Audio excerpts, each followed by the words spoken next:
Você já parou para reparar como tudo que era natural, tudo que tinha poder de cura, simplesmente desapareceu da nossa rotina? Não foi por acaso. Não é coincidência que hoje, quando a gente respira, parece que só chegam remédios, pílulas, receitas intermináveis e consultas sem fim, enquanto sons, vibrações, frequências e métodos naturais de cura são ridicularizados, desacreditados ou simplesmente ignorados. Tem algo por trás disso, algo muito maior do que a gente imagina. Não é teoria da conspiração dizer que existe um sistema gigantesco, cheio de interesses, que prefere que você dependa de produtos que podem ser vendidos infinitamente. Empresas enormes, laboratórios que movem bilhões todos os anos, sabem muito bem que quanto mais crônica a doença, maior o lucro. E foi exatamente assim que eles manipularam a saúde de gerações inteiras. Mas o que pouca gente percebe é que isso não começou ontem. Não, isso tem décadas, e nomes como os Rockefellers estiveram no centro de tudo. Os Rockefellers não eram apenas ricos, eram estrategistas que entendiam o poder de controlar a saúde do mundo. Eles financiaram hospitais, universidades, instituições médicas, mas com um objetivo muito claro: centralizar a medicina em laboratórios e fórmulas químicas, afastando o mundo do que era natural.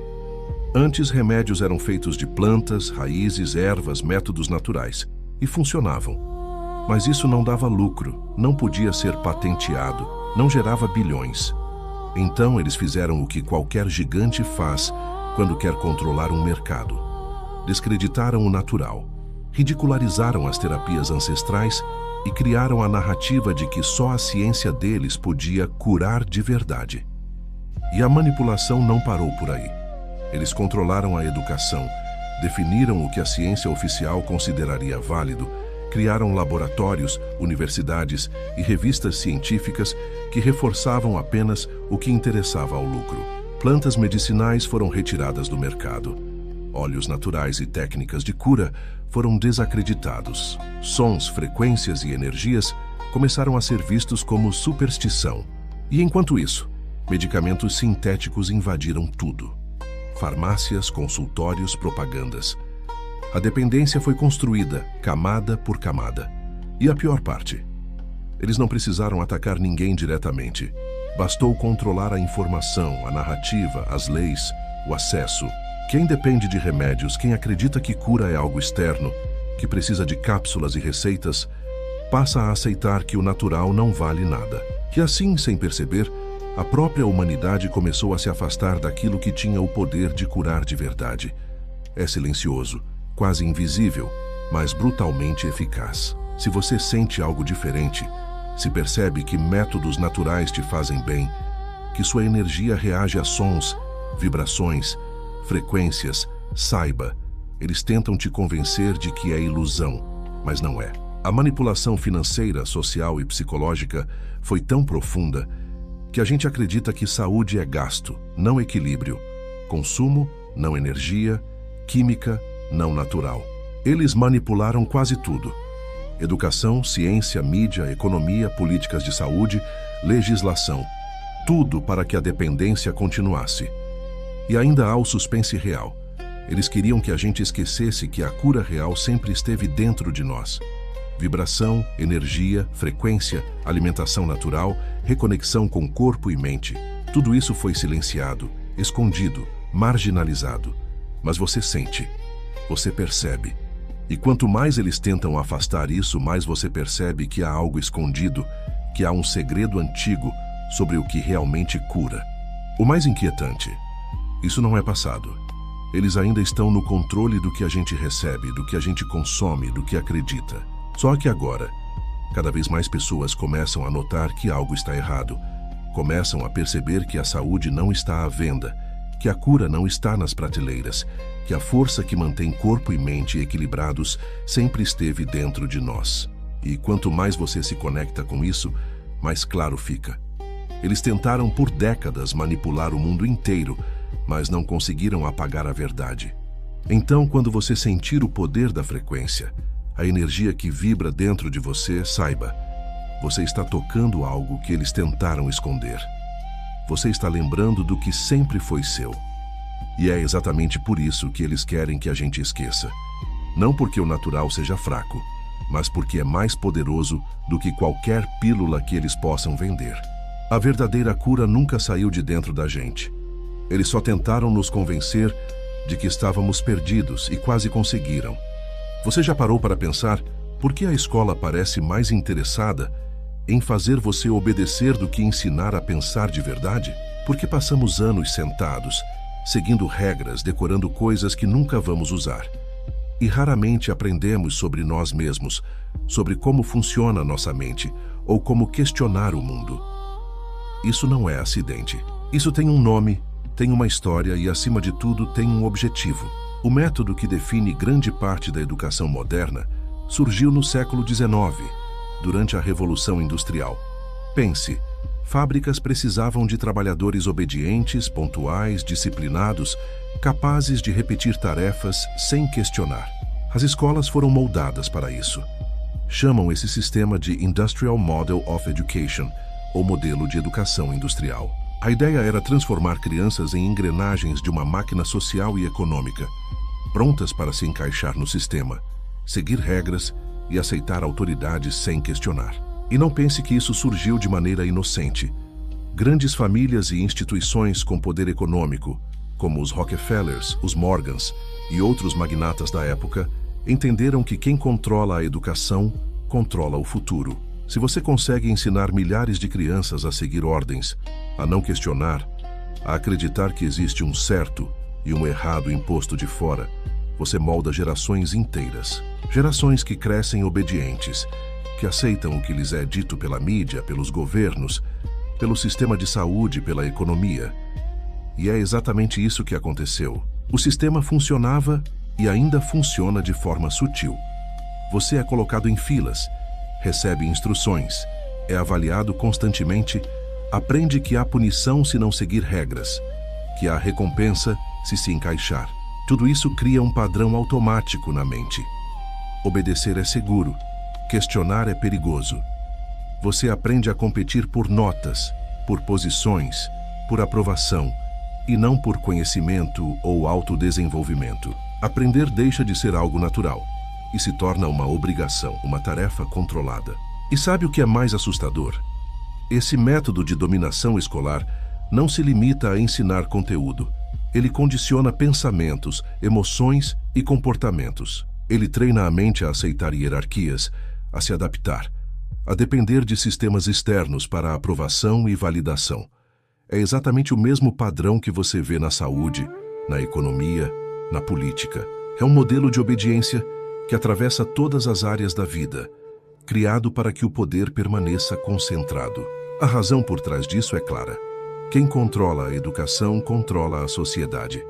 O objetivo nunca foi realmente educar para a liberdade, o pensamento crítico ou a expansão da consciência.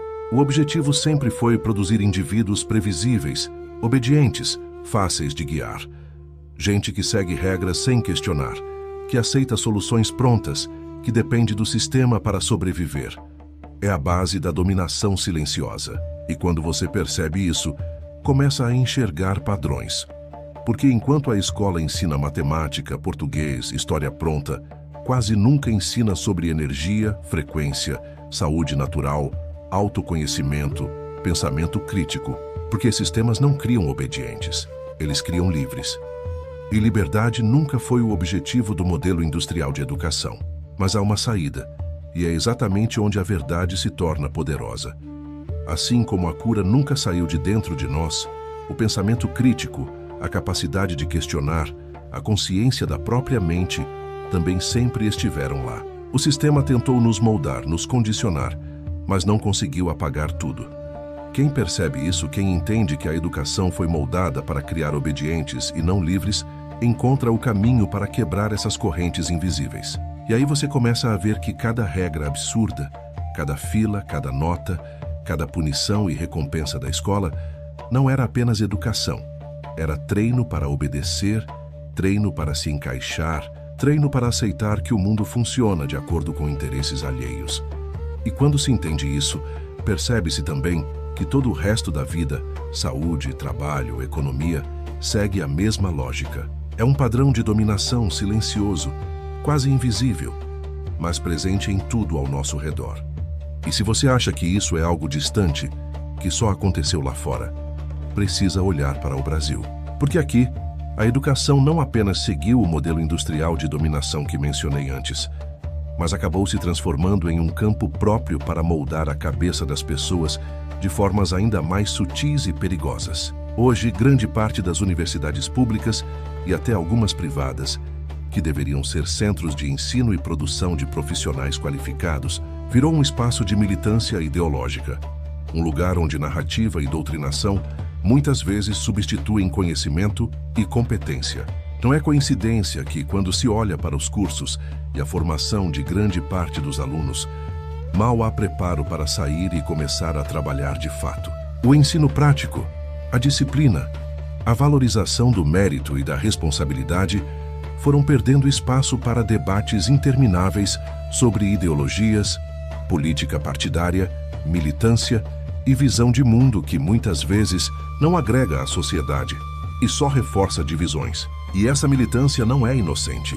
Ela tem objetivos claros: questionar ou até destruir estruturas familiares, desacreditar religiões, criar uma narrativa onde o indivíduo depende do Estado ou de novas formas de organização social para viver, enquanto se enfraquece o senso de autonomia, responsabilidade e iniciativa pessoal. O efeito disso não é apenas acadêmico, é social, econômico e cultural. E o pior, se espalha muito além do Brasil. É um padrão que se replica em países da América Latina e às vezes até em instituições globais que recebem influência direta de doutrinas e ideologias estrangeiras. O resultado?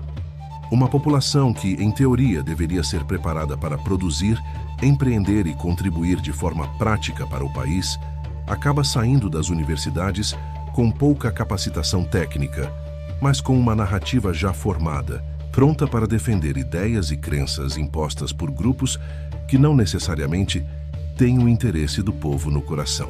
É como se o sistema tivesse encontrado uma maneira de unir a doutrinação ideológica ao modelo industrial de obediência que mencionei antes. Não basta obedecer. Agora, você também precisa pensar dentro da narrativa deles. E olha, ninguém está dizendo que todo mundo que estuda em universidade pública é assim. Há professores, alunos e pesquisadores brilhantes, competentes e conscientes. Mas a tendência dominante, quando você olha para as estatísticas e para o ambiente acadêmico como um todo, é preocupante. Porque quando mais de 90% dos alunos absorvem apenas a narrativa da militância, o país começa a ter um déficit profundo. Déficit de capacidade prática, déficit de espírito crítico real, déficit de produção e iniciativa. Ao mesmo tempo, a narrativa ideológica se fortalece, e quem questiona ou propõe alternativas fora do padrão passa a ser ignorado ou atacado. O efeito disso é mais amplo do que parece. Gera polarização social, enfraquece famílias, desacredita instituições e cria uma geração que, em muitos casos, não está pronta para enfrentar desafios reais do mercado ou da vida. Enquanto isso, ideologias se fortalecem e o povo, a maioria que realmente constrói e produz, acaba pagando o preço, seja com impostos, seja com oportunidades perdidas, seja com a cultura diluída. É por isso que é tão importante perceber o que está acontecendo. Não se trata apenas de política, de ideologia ou de universidade. Trata-se de como a mente das pessoas está sendo moldada desde cedo, como o sistema usa a educação, narrativa e controle de pensamento para criar uma população que muitas vezes perde autonomia e senso crítico. E isso, quando se repete por décadas, gera efeitos que vão muito além da sala de aula. Afetam todo o país, a economia, a sociedade, as famílias e até a própria cultura nacional. E quando você olha para os jovens de hoje, percebe de cara uma diferença gigantesca em relação às gerações que vieram antes. Quem nasceu entre 1970 e 1980 cresceu diferente. Cresceu forte com autonomia, com vontade de conquistar, de construir a própria vida, de levantar cedo, trabalhar duro, criar uma família, superar desafios. Era uma geração moldada por outra lógica, não perfeita, claro, mas pelo menos com coragem, iniciativa e resiliência. Mas depois dos anos 80, algo começou a mudar. E não foi de repente. Foi um processo sutil, quase imperceptível no início, mas com efeitos devastadores. Foi quando começou a programação mental em larga escala. Aquela que ensina a ser dependente, a inverter valores, a acreditar que esforço e responsabilidade são coisas ultrapassadas, enquanto conforto e luxo são direitos automáticos. É aí que nascem os jovens adolescentes de 30 anos, que você vê hoje. Vivendo com os pais, sem desejo de criar família, sem vontade de trabalhar de verdade, mas com expectativas gigantescas de luxo, status e conforto. Luxo que os próprios pais bancam e que o Estado, de certa forma, sustenta com programas e benefícios distribuídos como se fossem justiça social. O que aconteceu foi mais do que má educação. Foi programação mental.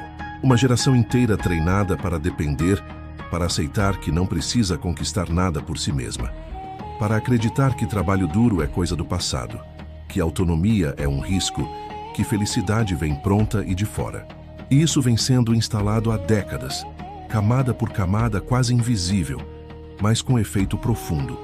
Uma população jovem fraca, emocionalmente dependente, programada para seguir narrativas externas e nunca desenvolver sua própria força interior. E é aqui que entra a verdade mais importante. A mente pode ser reprogramada. A gente não precisa aceitar essa prisão invisível que vem sendo construída há décadas. A força, a autonomia, a coragem, a capacidade de criar, de trabalhar, de gerar riqueza e de formar família. Tudo isso sempre esteve dentro da mente humana, mas foi encoberto, distorcido, diminuído. É exatamente isso que o projeto Ancestral Codes propõe. Mostrar que é possível quebrar essa programação, resgatar a força que foi apagada, recuperar a consciência, a energia, a coragem de ser e agir por si mesmo. Não é magia, não é ilusão. É ciência, prática e conhecimento profundo da mente, da energia e das frequências que realmente afetam o nosso comportamento e nossa realidade. É um caminho para quem quer acordar, quem quer se libertar desse mundo de ilusão e resgatar aquilo que é verdadeiramente seu. A força de criar, conquistar, crescer e existir plenamente. Então, quando você olha para essa geração dependente, saiba que não é sorte ou azar. É resultado de décadas de programação mental, de manipulação ideológica, de um sistema que prefere indivíduos obedientes, frágeis e conformados. Mas a boa notícia é que quem desperta, quem decide se reconectar com sua própria energia e mente, tem o poder de reescrever sua história, quebrar padrões e construir a própria realidade. É isso que o Ancestral Codes ensina. Como se libertar da ilusão, resgatar o que sempre foi seu e transformar sua mente em instrumento de força, autonomia e criação.